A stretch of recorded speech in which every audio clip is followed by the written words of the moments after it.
vídeo vai ser alternado entre a apresentação do slide, tá?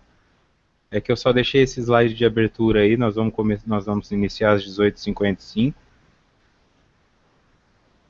Boa noite, sejam bem-vindos à sala Estudando Espiritismo da Rede Amigo Espírita.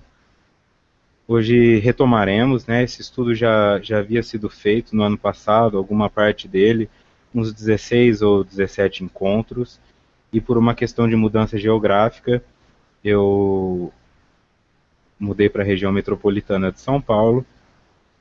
Eu não tive acesso à internet por alguns meses, então nós estamos retomando agora. Meu nome é Vitor Antenori Rossi, sou psicólogo, especialista em psiquiatria e dependência química, e vou tentar, de alguma forma, trabalhar esses temas em uma linguagem um pouco mais simples, porque Joana de Ângeles é uma linguagem complexa, e ela não é uma linguagem complexa para quem está fora da psicologia. Ela é complexa também para quem está dentro da psicologia. Algumas frases, alguns parágrafos, quem já participou do estudo anterior tem consciência disso, que às vezes uma página do livro durava 40 minutos, um debate sobre aquilo.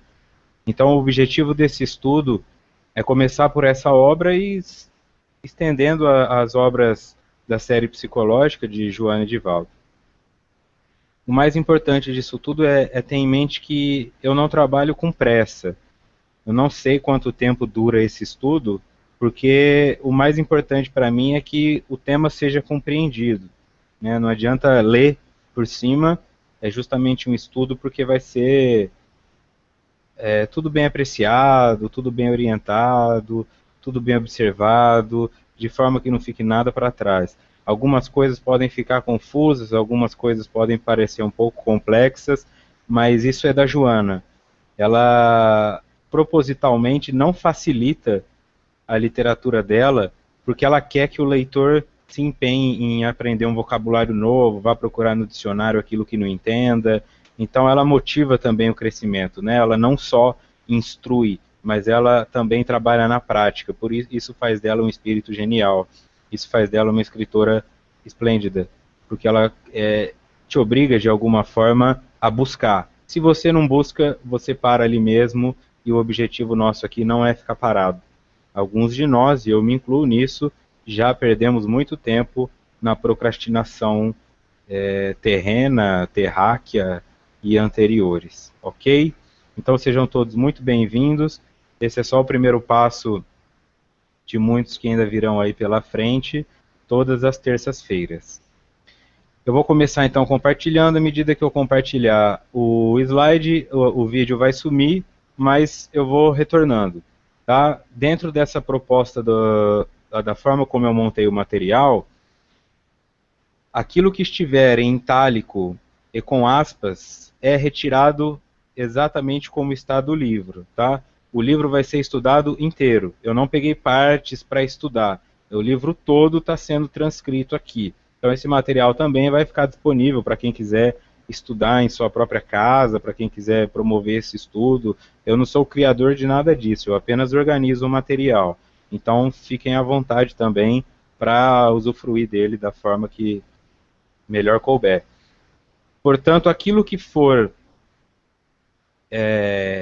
exatamente, o pessoal que quiser interagir no chat, talvez eu não responda de imediato, porque o tema pode pedir uma explanação um pouco mais longa, mas eu estou atento aqui. E o importante agora, então, é ter em mente que aquilo que não é do livro, que é uma nota minha, vai estar escrito em cima nota do expositor, para que vocês saibam que aquilo foi colocado como uma forma de auxiliar na compreensão, ou de falar um pouco mais sobre um tema que ela considera que nós já tenhamos, né? Mas como nós não temos, nós ainda estamos começando, vamos um pouco devagar aí. Ok?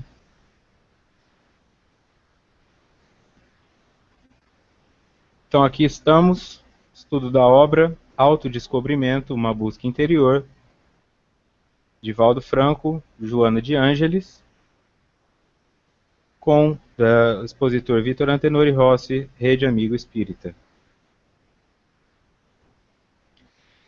Esse sendo então o encontro de número 1, 24/2/2015. Nós vamos trabalhar a primeira parte da apresentação do livro.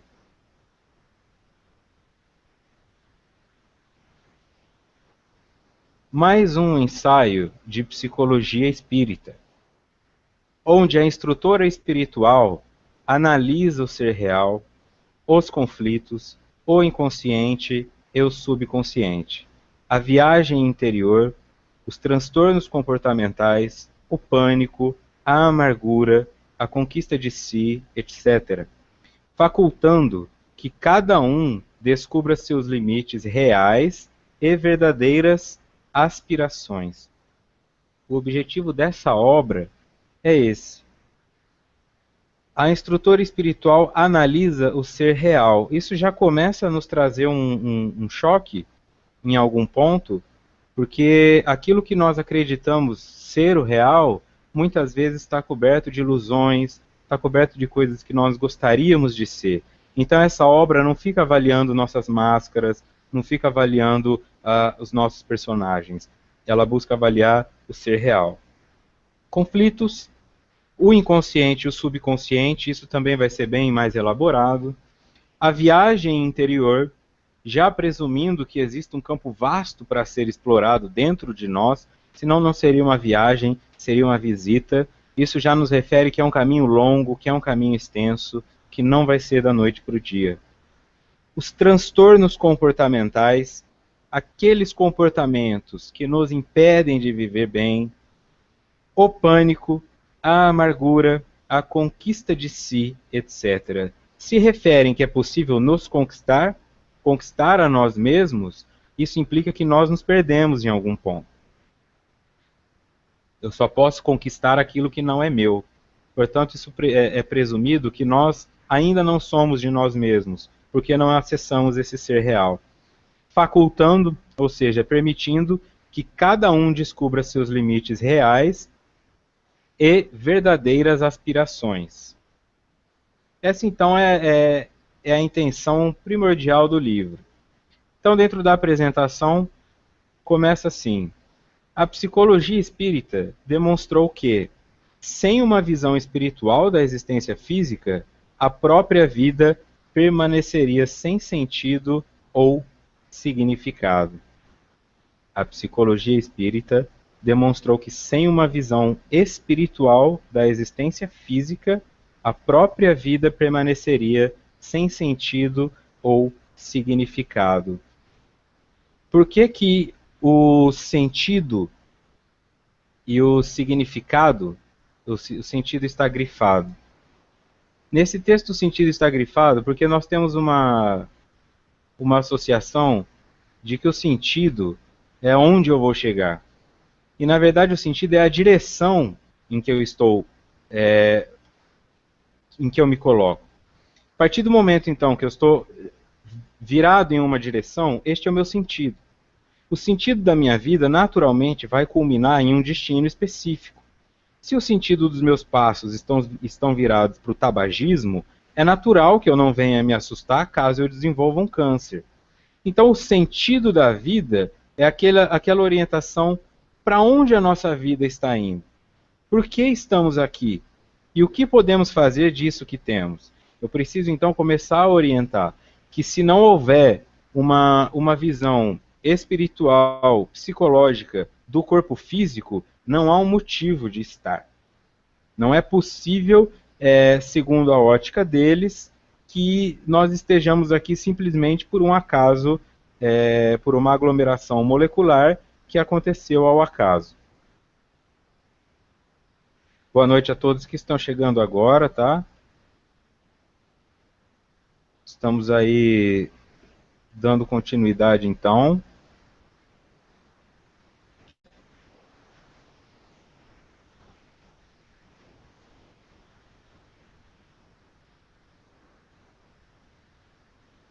Então eles explicam isso melhor. O reducionismo em psicologia, reducionismo é toda orientação científica que tenta reduzir os quadros maiores em quadros menores para simplificá-los.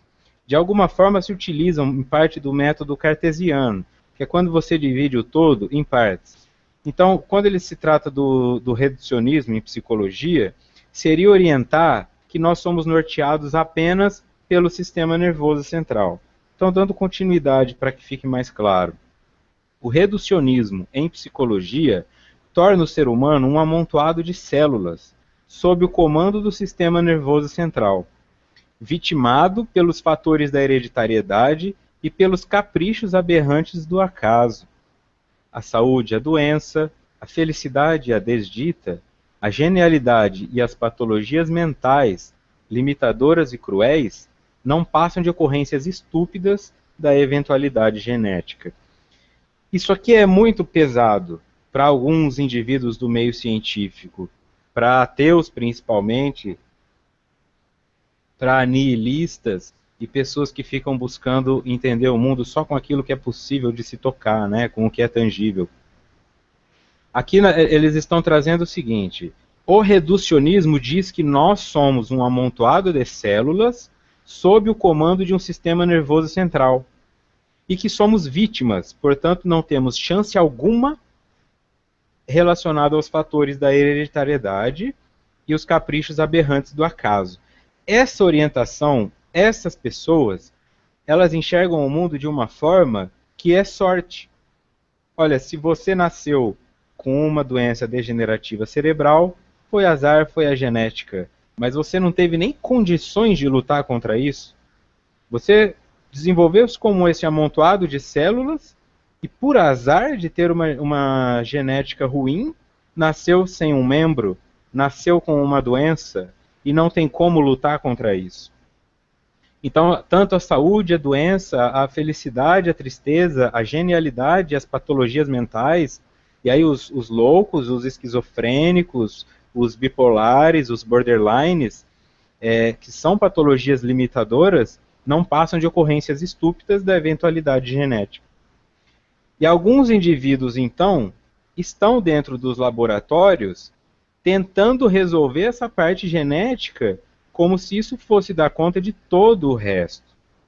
A partir do momento que a genética for perfeita, não haverá mais problemas na sociedade. Esse foi o pensamento que moveu Hitler, tentando, de alguma forma, colocar que só a raça que ele considerava superior existisse, ou seja, era uma porque ele tinha uma visão reducionista, acreditando que se você alterar a genética, não vamos mais ter problemas. E hoje nós já vemos que isso não está nem perto de ser verdade. Mas ainda lutamos contra isso. A ciência, a farmacologia, em muitos níveis, ficam tratando só dessa questão material, física. Portanto, os autores dessa obra identificam que não se trata apenas disso, porque se fosse apenas isso, estaríamos no caos. Se eu não tenho condições de lutar por um merecimento, e por azar eu nasci sem cérebro, ou sem perna, ou aleijado, ou com algum comprometimento, não haveria por que ter fé, não haveria por que buscar alguma coisa. A chance de revolta contra o sistema seria muito mais fácil, porque não está relacionado a um livre-arbítrio com causa e efeito, está sim relacionado a um jogar de dados a pura sorte. E nós sabemos que isso não se sustenta. Continuando então, assim considerado, o ser humano começaria na concepção, ou seja, a nossa vida começaria no momento em que o espermatozoide encontra o óvulo e anular-se-ia na morte, e terminaria durante a nossa morte. Isso seria existir. Um período muito breve para o trabalho que a natureza aplicou mais de 2 bilhões de anos, aglutinando e aprimorando moléculas, que se transformaram em código biológico fatalista. Vejam bem, se nós formos considerar então essa visão reducionista, que é contrária ao que o livro busca nos trazer, nós nasceríamos na concepção e morreríamos quando o corpo se desligasse. E alguns ainda enxergariam, e alguns enxergam isso até hoje, que nós só passamos a existir a partir do nascimento, que são as pessoas favoráveis ao aborto, ou essas que duvidam que é possível conversar com o feto, conversar com o bebê ainda, e que ele não compreende essas coisas, coisas que a hipnose já nos trouxe que é possível. Nós trazemos sim memórias de quando estávamos na barriga da mãe. Então tudo isso já vai caindo por terra, mas ainda tem pessoas que lutam ferrenhamente para que isso seja aplicado, né? Nós nascemos na concepção e nós morremos quando o coração para, quando o cérebro para. E eles consideram que isso é muito superficial se você levar em conta quão maravilhoso é o código biológico de um ser humano. Tão maravilhoso que o ser humano não consegue copiar isso. Nós lutamos, lutamos, lutamos, mas você não consegue fazer um coração em laboratório, você não consegue fazer um rim em laboratório, nós não conseguimos sequer recriar uma árvore, as espécies vão se tornando extintas de animais e nós não conseguimos fazer nada a respeito. O que o ser humano sabe é copiar, mas criar ainda existe um campo muito grande. E isso prova que tem sim um envolvimento natural muito grande por trás disso aí. E a natureza não se mobilizaria para que esses indivíduos vivessem 30, 40 anos e morressem. Seria um desperdício em algum nível. Essa é a visão dos autores. Eu vou dar uma olhada aqui. Se vocês tiverem alguma dúvida, coloquem no chat e à medida do possível eu vou tentando responder. Eu vou tentando responder, tá? Boa noite para aqueles que chegaram depois. Vamos lá, então. Por outro lado, a engenharia genética atual, aliando-se à biologia molecular, começa a detectar a energia como fator causal para a construção do indivíduo. Ou seja, é a partir da energia, a energia é a causa para a construção do indivíduo. E não é um indivíduo que nasce e depois começa a produzir essa energia. Isso é uma mudança muito grande. É um susto para algumas pessoas, aqueles ligados muito à matéria e à ciência, a questão energética. Como nós já vemos alguns estudos da USP que provam que o passe magnético tem sim influência no outro indivíduo que está recebendo. Então isso começa a confundir um pouco esses materialistas. Que o indivíduo então passa a ser herdeiro de si mesmo nos avançados processos das experiências da evolução. E isso, para quem já acompanha o meu trabalho, sabe que tem uma palestra que chama Caridade para Consigo Mesmo. Nessa palestra eu trabalho esse tema no sentido que o meu próximo sou eu. Eu sou o meu próximo mais próximo. Portanto, se isso aqui faz sentido, a energia é a causa para a construção do indivíduo e eu sou herdeiro de mim mesmo, eu tenho que levar em conta isso como um ponto positivo. Porque eu fico aqui muitas vezes comendo chocolate sem pensar que hoje eu sou Vitor, amanhã eu vou ser Pedro. Numa próxima existência eu vou ser Pedro. Eu sendo Pedro, eu vou trazer todos os registros psíquicos e energéticos que eu marquei como Vitor. Se o Vitor se entope de chocolate, o Pedro vai ter diabetes. Então, quando eu paro para pensar que eu sou o responsável pelo meu eu do futuro, portanto, o meu próximo, a quem eu devo amar, sou eu. Eu sou o primeiro próximo a quem eu devo amar.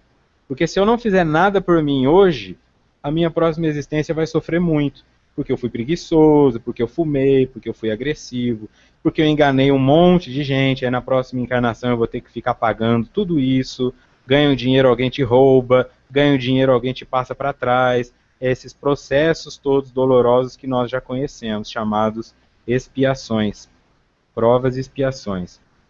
Então eu devo levar em conta que se existe a energia e ela é que cria o indivíduo, ela existe apesar dele. Teu corpo acabou, teu corpo não funciona mais, mas o teu espírito ainda está aí em forma energética. E é ele que vai dar a nova construção. E ele carrega aquilo que você pegou com as próprias mãos. Não tem como fugir disso. Não é sorte. Você não vai vir melhor numa próxima vida se você não fez nada de bom nessa aqui. Não dá para contar com isso. Por essa lógica compartilhada por eles.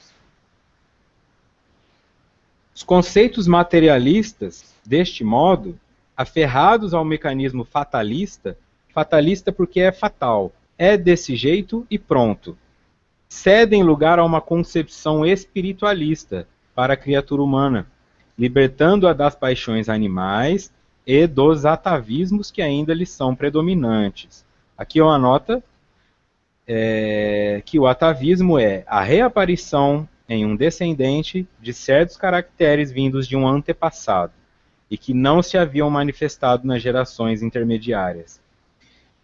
Ok, então, refazer esse conceito aqui.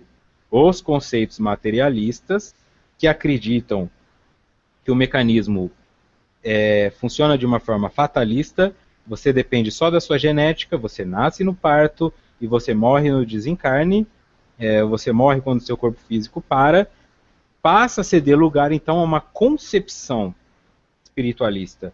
Ou seja, é algo que enxerga o começo como espiritual para a criatura humana. E isso nos liberta das paixões animais e dos atavismos que ainda nos são predominantes.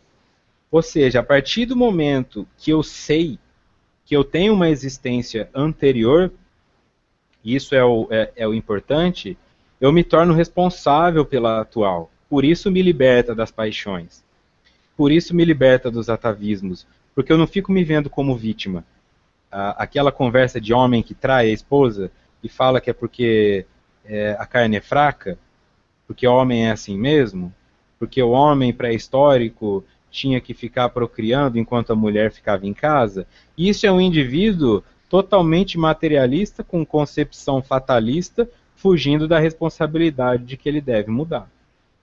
Então ele deita nessa desculpa e vai vivendo desse jeito, como se a vida fosse acabar a partir do momento que ele morre. Estes são os que mais sofrem quando descobrem que a coisa continua. Ok? Dando continuidade, então. Eu tô indo num ritmo que para mim é tranquilo, mas se não estiver tranquilo para vocês, por favor, me pontuem, tá?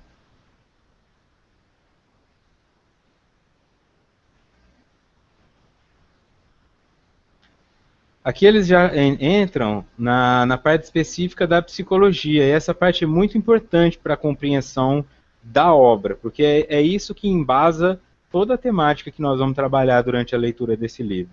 É importante que isso fique claro para todos. Se não ficar claro para alguém, pontua. Inegavelmente, Freud e Jung ensejaram uma visão mais profunda do ser humano com a descoberta e estudo do inconsciente, assim como dos arquétipos. O inconsciente, uma descoberta freudiana, e o arquétipo, uma descoberta junguiana. Eles começaram, Freud já estava no trabalho, Jung o conheceu depois, trabalharam um tempo juntos, mas depois discordaram em alguns pontos, e Jung foi seguir o caminho da psicologia analítica, e Freud ficou com a psicanálise. Que permitiram a diversos dos seus discípulos penetrarem a sonda da investigação nos alicerces da mente, constatando a realidade do espírito, como explicação para os comportamentos variados dos diferentes indivíduos que, procedentes da mesma árvore genética, apresentam-se fisiológica e psicologicamente opostos, bem e mal dotados, com equipamentos de saúde e de desconcerto. Sei que esse slide aqui é um pouco pesado. Ok, então, obrigado aí pro pessoal que está me ajudando no chat, porque é isso que vai dando feedback de um ritmo bom. Nós temos aqui o inconsciente e os arquétipos grifados. Isso também vai ser mais esclarecido. Isso permitiu aos diversos de seus discípulos, porque Freud, principalmente, ele começou a trabalhar na histeria, que era uma doença comum às mulheres na época. Inclusive a etimologia, a construção da palavra histeria vem de útero, porque eles acreditavam que só mulheres poderiam ser histéricas. E acreditavam que isso estava relacionado à falta de algo. Quando o Freud começa a buscar alguns pesquisadores que estavam trabalhando na área, ele vai se envolvendo, tentando achar uma explicação porque eles ficavam, os pesquisadores da época estavam buscando traumas dentro da pessoa, trauma no sentido físico mesmo, alguma lesão no corpo físico que causava histeria. E Freud, em seus estudos, acabou tendo o insight de que esses traumas não necessariamente precisavam ser físicos, que eles poderiam ser psicológicos. E isso abriu muito o campo para se entender que nós somos mais do que só o corpo físico. Devemos muito a Freud por esse primeiro passo, no sentido de entender que somos mais do que o corpo físico. Ainda não se falava em espírito, mas já era um passo para se enxergar alguma coisa além disso. E porque aqui, ó, se você tem, por exemplo, vocês aí que estão acompanhando isso, tem irmãos, tem irmãs, e vocês sabem que em alguns casos o seu irmão parece que foi adotado, que veio de outra família, que entrou ali escondido e você não sabe como isso veio parar. No meu caso, eu tenho 1,70 m de altura, o meu irmão tem 1,86 m. Meu irmão tem uma genética específica, eu tenho outra. Os comportamentos, ele sempre foi facilidade de falar com as pessoas, sempre foi líder do grupo, e eu sempre fui reservado e tímido. Como isso se explica se a genética é a mesma? Nós tivemos os mesmos pais. É essa sensação que começou a levantar esse questionamento. Como é que pessoas que têm a mesma genética são tão diferentes psicológica, fisiologicamente, no que diz respeito à saúde e à doença? Deve haver alguma coisa que está além do corpo físico. Esse foi o questionamento.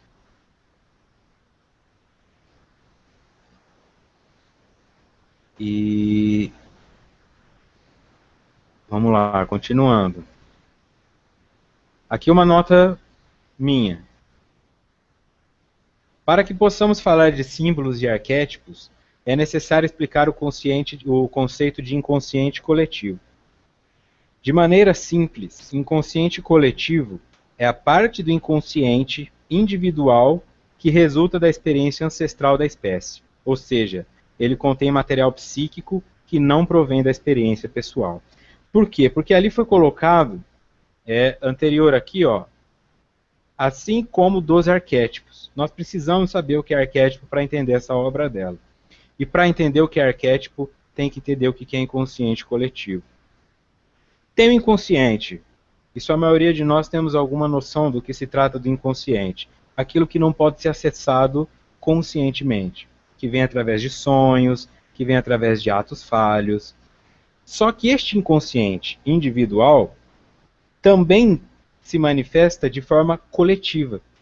Nós, como sociedade, partilhamos de um inconsciente coletivo.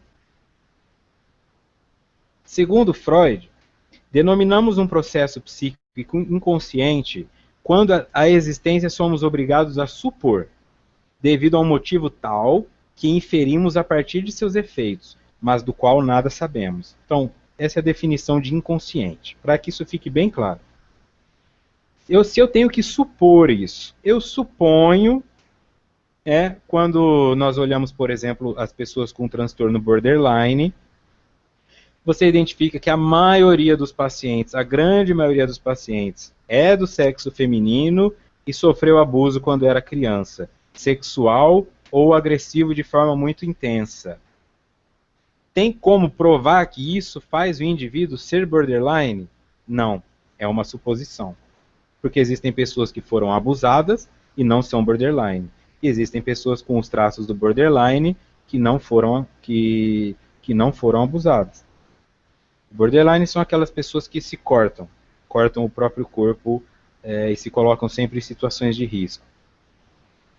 Então, quando eu começo a pensar desse jeito, isso é inconsciente. Aquelas situações que as pessoas te apontam, mas você não consegue ter muito claro se você é ou não, está no seu inconsciente. Às vezes você responde de forma agressiva, você não vê que está comendo tanto, mas sente que está engordando e fica pensando, mas como é que eu estou engordando se eu não estou comendo? Então, são coisas que você não consegue acessar, mas você supõe. Será que eu estou sofrendo isso porque meus pais brigaram comigo na infância? Será que eu estou sofrendo isso? Quando você coloca um será na frente, você está especulando. Se você está especulando, Você está tentando ter ciência de algo que é inconsciente. Portanto, você não tem ciência disso. Essa, então, é a explicação do que é o inconsciente. Aí, agora que nós sabemos o que é o inconsciente, nós vamos orientar que no inconsciente estão elementos instintivos não acessíveis à consciência. Além disso, há também material que foi excluído da consciência, censurado e reprimido. Coisas que foram muito dolorosas para nós, que a nossa mente reprimiu, recalcou, censurou, negou, e que depois alguém vem e te conta, sabe? Ah, quando você tinha 5 anos, lembra que aconteceu tal coisa? E você não se lembra. Isso está relacionado à necessidade da mente de se proteger. Este material, porém, não é esquecido, nem perdido, mas não é permitido ser lembrado. O pensamento ou a memória ainda afetam a consciência, mas apenas indiretamente. Se não é, e aí eu vou fazer um paralelo com o kardecismo. Porque muitas pessoas ficam procurando, né, fazer regressão. Eu quero fazer regressão, eu quero saber o que eu fui na vida passada. A minha sugestão é que não faça. Se fosse para você lembrar o que você foi na vida passada, você lembraria. Se você não lembra, é porque não é importante para você esse conhecimento. O que vai adiantar saber que a sua mãe da existência atual te matou numa vida passada? Você vai perdoá-la? Você vai lá abraçá-la? Ou você pode até se revoltar contra esse indivíduo? Da mesma forma, quando se trata de inconsciente, nós estamos falando aqui da minha vida. Eu, Vitor. Esquece o meu passado como espírito. Pensar só nessa existência. Também tem coisas que aconteceram na minha infância que eu apaguei. Porque foram muito dolorosas. E se eu lembrar delas, eu não vou conseguir progredir. Então a minha mente deixa aquilo escondido. À medida que você faz terapia, à medida que você vai evoluindo como ser humano, a tua mente percebe que você já está preparado para lidar com aquele conteúdo, aí ela joga isso para você. Em sonho, em insight, em epifania, através de intuição. Aí você se lembra de algo que era a chave que faltava para resolver um problema que está te incomodando no hoje. Mas você tem que estar preparado, preparada psicologicamente para isso. Por isso eu, como psicólogo, sugiro que não fiquem buscando em vidas passadas respostas para o presente, porque quem procura acha.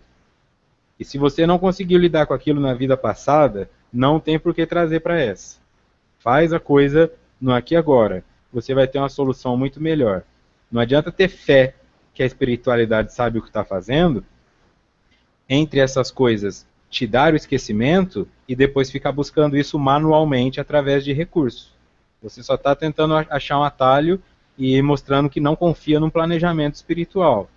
Tomem cuidado com isso, né? Não é proibido, mas é só uma sugestão com o psicólogo que já viu algumas pessoas se perderem psicologicamente após fazerem regressões. Não conseguiram mais voltar a ser o que eram. Bom, tendo isso em vista da relação do inconsciente, Jung compara o inconsciente coletivo ao ar, que é o mesmo em todo lugar, é respirado por todos e não pertence a ninguém. O conteúdo psíquico do inconsciente coletivo são os arquétipos, que são uma forma de pensamento universal com carga afetiva, que é herdada. Pronto. Aqui começa a ficar um pouco mais esclarecido o que é o conceito de arquétipo. Se eu tenho, então, um inconsciente coletivo, e esse inconsciente coletivo tem um conteúdo que vai se formando, este conteúdo é o arquétipo. São pensamentos universais com carga afetiva. É afetiva porque te afeta. Tudo que é afetivo te afeta. O ser humano muitas vezes associa afeto com carinho, com amor, mas o ódio também é uma forma de afeto. Nós chamamos de desafeto, mas é algo que te afeta. E isso fica mais claro agora. Ó. Arquétipo, que vem do grego, principal ou princípio, impressão. Ou seja, é o primeiro modelo ou imagem de alguma coisa. Antigas impressões sobre algo. É o princípio do modelo. É a primeira impressão.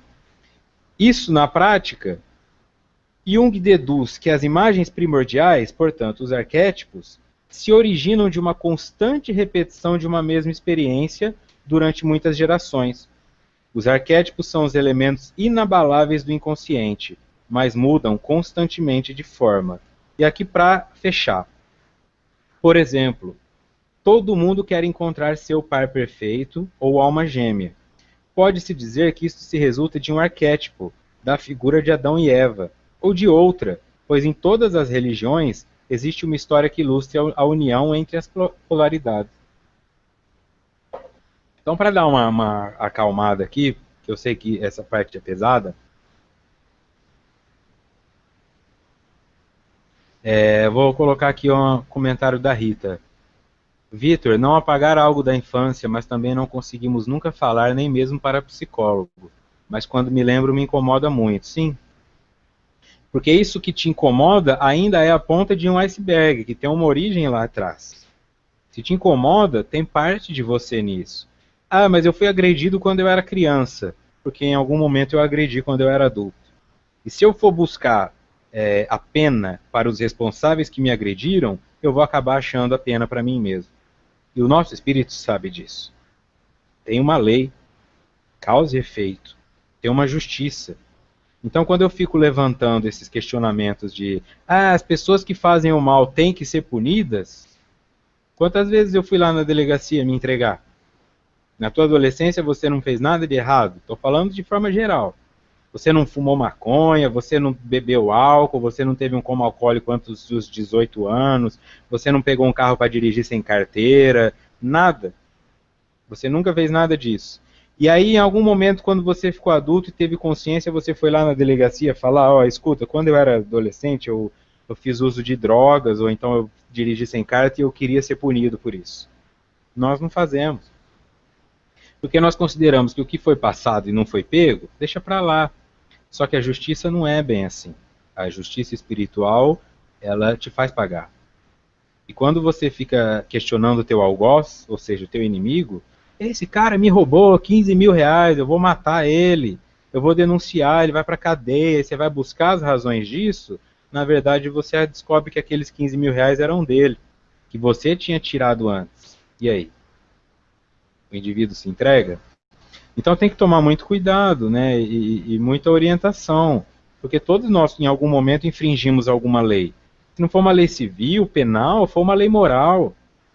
Traiu uma namorada, traiu um namorado, falou uma coisa diferente do que estava fazendo, então tem que tomar muito expedito ali, trazendo também que fez coisas erradas quando adolescente.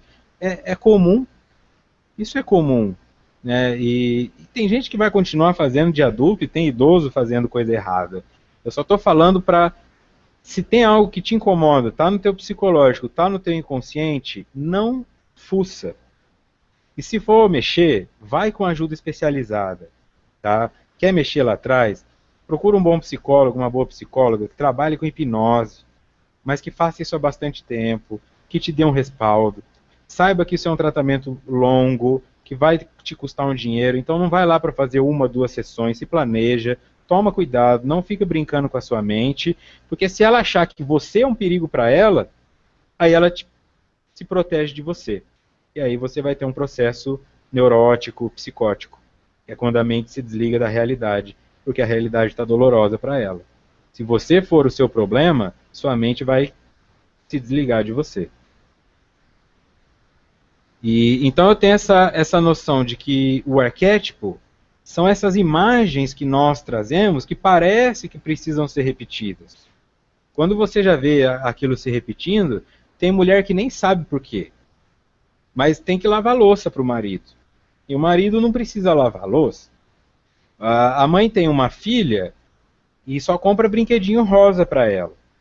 Aí ela compra só brinquedinho rosa. Mas nesse brinquedinho rosa tem o ferrinho de passar, tem panelinha, tem fogãozinho.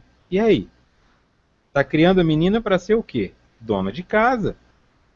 Está criando a menina para ter conselhos do lar. Isso é errado? Não, é legal que ela aprenda a fazer isso. Mas por que o menino não pode fazer? Vai em uma loja de brinquedo, procurar um ferro de passar azul, uma tabuinha de passar azul para a criança, uma vassourinha azul. Você não acha, porque isso já é arquetípico. A nova pedagogia orienta os pais a dar para a menina um tanque de guerra e uma boneca para ela brincar. Fica tranquilo, isso não vai definir a sexualidade dela, mas vai permitir que ela tenha conceitos diferentes. Para o menino não pode dar boneca para brincar. Ah, o primeiro bebê que o cara vai pegar na vida é o filho dele aos 23 anos de idade. Ele não sabe nem o que fazer com aquele menino, ele tem medo de deixar cair. Não sabe trocar fralda. Então nós fazemos isso sem perceber o quanto isso está errado. Orientamos as meninas num sentido, os meninos em outro, e depois cobramos isso deles lá na frente. Quando, na verdade, não paramos para raciocinar. Por quê? Por que não tem brinquedinho de limpeza de casa para menino? Por que não tem carrinho cor-de-rosa? Uma Ferrari cor-de-rosa? Por quê? Porque nós ainda estamos nesse processo arquetípico. Ficamos repetindo, nós não sabemos quem foi que decidiu que era desse jeito. Nós vamos repetindo, como foi colocado, é igual o ar. Nós respiramos a mesma coisa, mas não sabemos quem é o dono. E o objetivo dessa obra é que nós venhamos a parar para refletir. Pare de ficar só repetindo comportamentos e raciocínio. Se o espírito não tem sexo, por que você está criando uma dona de casa? Por que você está criando um menino que só gosta de carro, de carro, de carro? Aí você vai viajar quando ele tem 16 anos, ele pega teu carro escondido, bate o carro e você acha ruim? O menino foi criado a vida inteira para gostar de carro, é lógico que ele vai pegar um quando ele puder. Tudo isso tem que ser observado, tá? Não existe uma lógica de como os indivíduos devem ser criados, mas apenas uma reflexão de por que tem que ser desse outro jeito. Sempre assim? Então, continuando, estes arquétipos e muitos outros presentes em nós, como a figura materna, a figura do irmão ou da irmã, entre outros, não podem ser destruídos e permaneceram em nós por toda a nossa existência, mas necessitam ser constantemente trabalhados. As principais estruturas formadoras de nossa personalidade são os arquétipos. Então como é que isso fica? Quando eu penso mãe, eu falo aqui para vocês, mãe. Alguém já vem com uma imagem na cabeça do que é mãe, né? O que é ser mãe? Mãe é quem cuida, mãe é quem isso, mãe é quem é aquilo. Só que quando você olha na prática, tem mães que colocam o filho na lata do lixo, que queima ele com bituca de cigarro, que espanca, que tortura, que estupra. Mas elas são mães. Nós é que trazemos um arquétipo de que a mãe tem que ser perfeita. E eu, como psicólogo, já recebi muitas pessoas que vêm me pedir ajuda nessa orientação para criar filhos, principalmente mães de primeira viagem, que falam assim, eu vou fechar aqui, que falam assim, nossa, e meu filho começou a chorar, eu tive vontade de jogar ele na parede. E eu me senti muito culpada por querer jogá-lo na parede. Eu sou um monstro. Eu sou uma péssima mãe.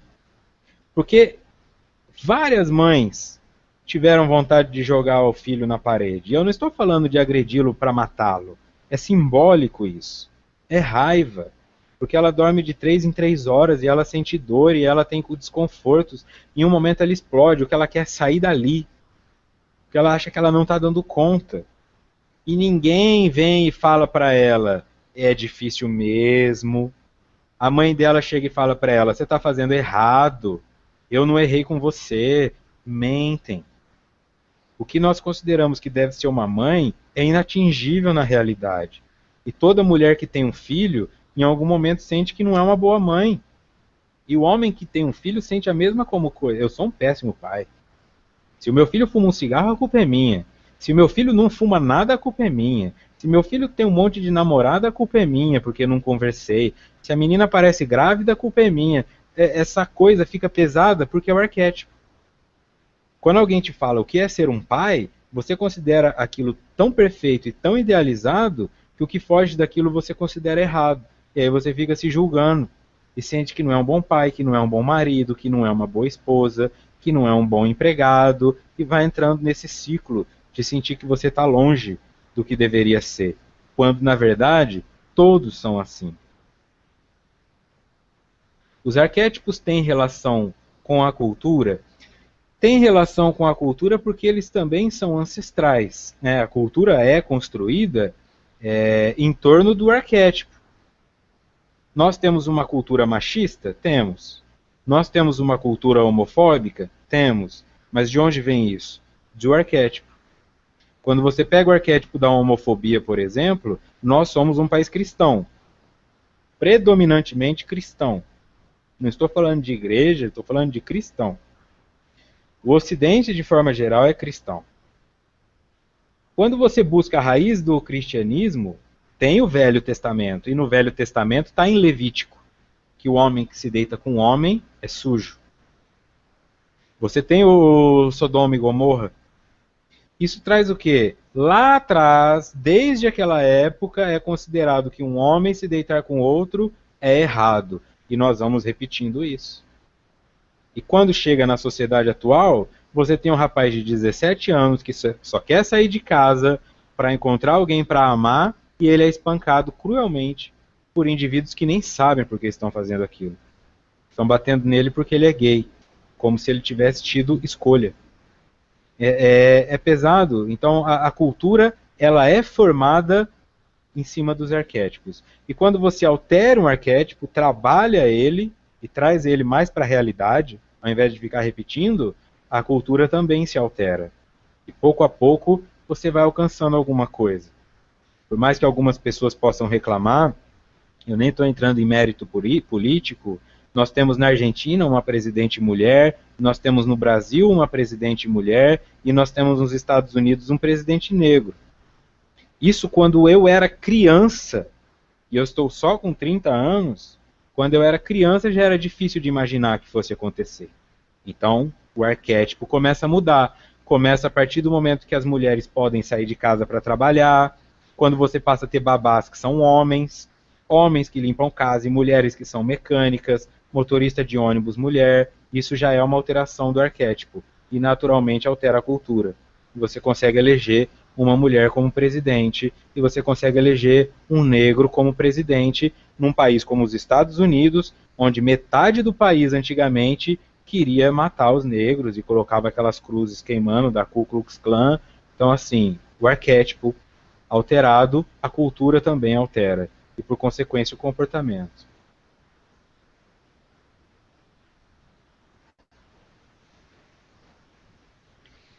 Voltando então ao livro, não nos atrevemos a negar os fatores hereditários, sociais e familiares na formação da personalidade da criança. No entanto, admitimos que eles decorrem de necessidades da evolução, que impõem a reencarnação no lugar adequado, entre aqueles que propiciam os recursos compatíveis para o trabalho de autoiluminação de crescimento interior. O que eles estão dizendo aqui? Quer dizer que o corpo físico e a genética não servem para nada? Não. Tem influência na formação da personalidade da criança. Só que eles adimos que eles decorrem de necessidades da evolução, que impõem a reencarnação no lugar adequado entre aqueles que propiciam os recursos compatíveis para o trabalho de autoiluminação e crescimento interior. O que significa isso na prática? A genética funciona para o espiritual e não o contrário. Você tem que lidar com algum comprometimento neurológico, então vamos procurar uma família que tenha comprometimento neurológico na genética. E aí você encarna lá. Você tem que lidar com algum conceito, alguma doença, e você vai ter que desencarnar cedo, ou você tem que dar continuidade em um processo. Fumou, morreu de tuberculose, já nasce com asma. Só que como é que nós vamos colocar essa asma em você? Tem que ter também uma ciência por trás disso. Senão vira o inverso do milagre. Milagre é quando uma coisa que não deveria acontecer cientificamente acontece. Seria um prêmio. Eu morro e depois de 1h30 eu levanto. Se for um milagre. Da mesma forma, se eu venho de uma genética que nunca teve asma e eu desenvolvo asma, isso seria uma influência contrária ao livre-arbítrio. Provocaram asma porque eu tenho que pagar por isso. Aí já não seria mais livre-arbítrio. Seria fatalista, né? Seria uma ditadura. Então, já que o Vitor tem que ter asma, porque ele fumou muito na vida passada, vamos colocar ele. Lógico que não é uma coisa tão simples assim, é só para ilustrar. Vamos colocá-lo em uma família que já tem a asma, e ele aprende a parar de fumar. Na hora que ele for fumar o primeiro cigarro com 12 anos, ele vai tossir, vai passar mal, vai para o médico, vai descobrir que não pode fumar. Pronto, já ajudamos ele a lidar com o vício do tabaco. E nisso nós vamos nos desenvolvendo. Certo, então, a partir desse momento, a genética funciona para que o espiritual seja concretizado e que o livre-arbítrio possa acontecer. E isso tudo é planejado pelo mérito, né? Quanto mais mérito você tem, mais participação você tem na sua encarnação. Nas obras de André Luiz já dá para ler isso aí.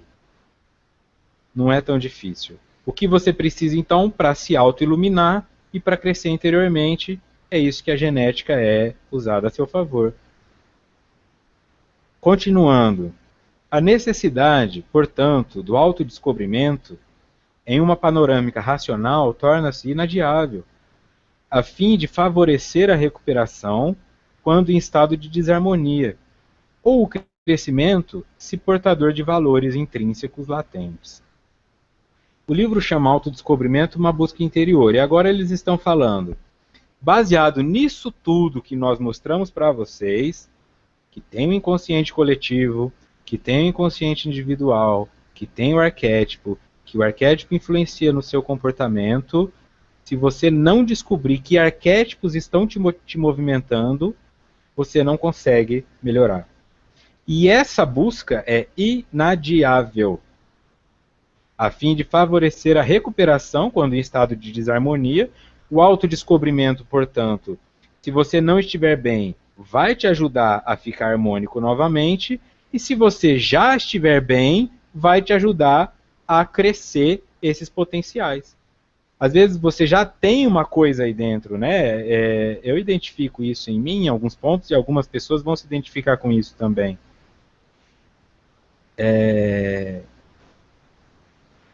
Parece que em alguns momentos uma coisa queima dentro, você tem que fazer algo. Para alguns vai ser escrever um livro, para outros vai ser ter um filho, para outros vai ser começar a fazer atividade física.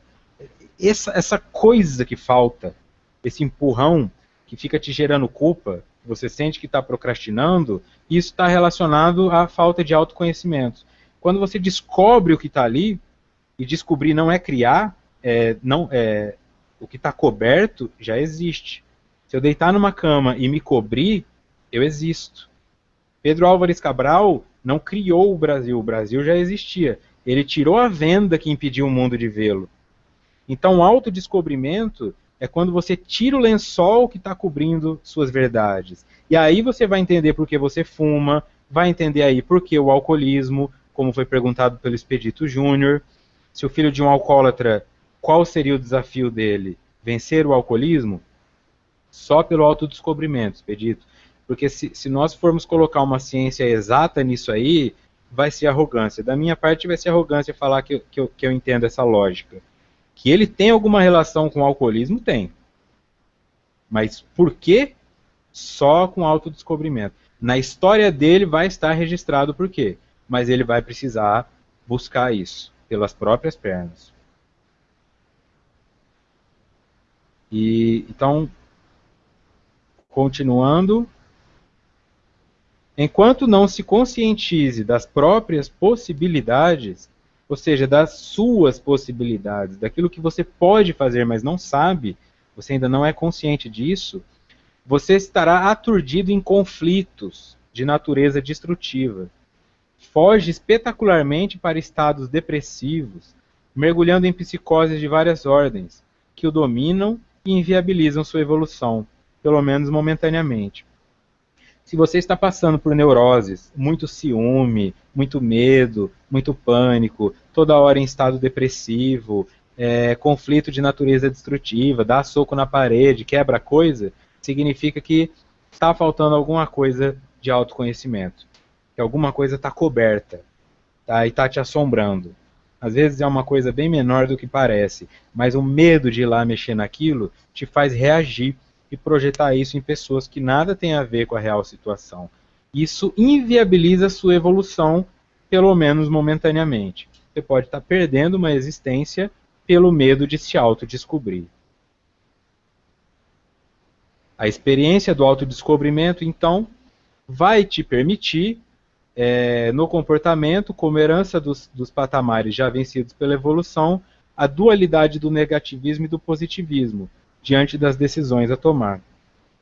A partir do momento, então, que você descobre a si mesmo,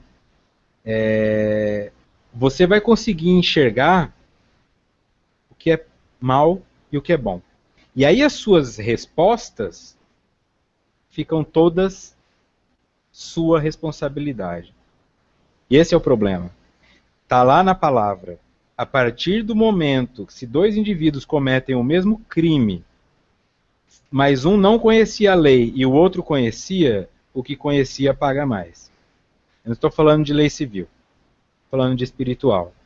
Você não pode cobrar de um aborígene da Austrália o mesmo comportamento de um cidadão de Berlim. Quando eu paro para pensar nisso, o meu inconsciente traz essa informação, que quando eu souber o que é certo e o que é errado, aí eu passo a ser responsável pelo que eu estou fazendo. Enquanto eu estou batendo no meu filho, sem saber por que eu faço isso, eu sinto menos culpa. Enquanto eu estou traindo a minha esposa, sem saber por que eu faço isso, eu sinto menos culpa. Quando eu descobrir por que eu faço isso, aí começa a ficar mais pesado. Aí eu começo a ser responsável. E, de forma geral, Sartre já disse isso. O Jean-Paul Sartre. Quem quiser ler mais sobre isso, procure o conceito de má-fé, de Jean-Paul Sartre. Que o indivíduo busca algo que o liberte da sua liberdade, porque ele não quer ser responsável pelos próprios comportamentos. Então ele justifica que não faz atividade física porque o tornozelo dói. Ele justifica que não foi estudar porque os filhos davam muito trabalho. Ele não assume a responsabilidade pelo que está fazendo. E como espírito, vai procrastinando e larga uma existência culpando a todos, sem perceber que o maior responsável foi ele mesmo pelas dores que está sentindo. Então, essa foi a primeira parte da apresentação. No dia 3 de março, portanto, terça-feira, nós entraremos na segunda parte da apresentação. Tá? Como eu disse, o objetivo é ir sem pressa. Essa é uma nota que eu coloco em todos os estudos, tá? Eu faço uso de materiais disponíveis na internet, a acomodação dos conteúdos recortados não implica autoria. E todo material tem como único fim o estudo da obra citada, não podendo de forma alguma tornar-se fonte de ganhos materiais de qualquer ordem. Tá? Então, quem tiver o interesse nesse material, é só entrar em contato, não tem problema, não é meu, eu apenas estou aqui fazendo o papel do mensageiro, estudando com vocês, porque eu também preciso desse estudo, estou buscando autodescobrimento, e na semana que vem, então, nós vamos continuidade. Tá? Eu agradeço muito pela participação de vocês. A Vanessa perguntou da depressão. Vanessa, tem uma palestra minha na Rede Amigo Espírita sobre depressão. Eu sugiro que você assista a ela. Tá? Uma palestra minha não, uma palestra que eu fiz. Tem uma palestra sobre depressão, tem uma sobre ansiedade. Eu acredito que a de angústia, eu não sei se ela foi subida, mas a de depressão está lá. E lá eu explico bem esse processo da depressão em uma palestra inteira só sobre isso. Vai ser muito mais útil do que te explicar agora de qualquer jeito. Tá? Depois, se você assistir essa palestra e volta semana que vem, se ainda tiver com dúvidas, eu vou ajudando. Tá? Que eu vou tentar interligar os trabalhos que eu já faço aqui. Quem quiser me seguir no Facebook também, eu estou sempre postando reflexões que me vêm pela intuição. Tá?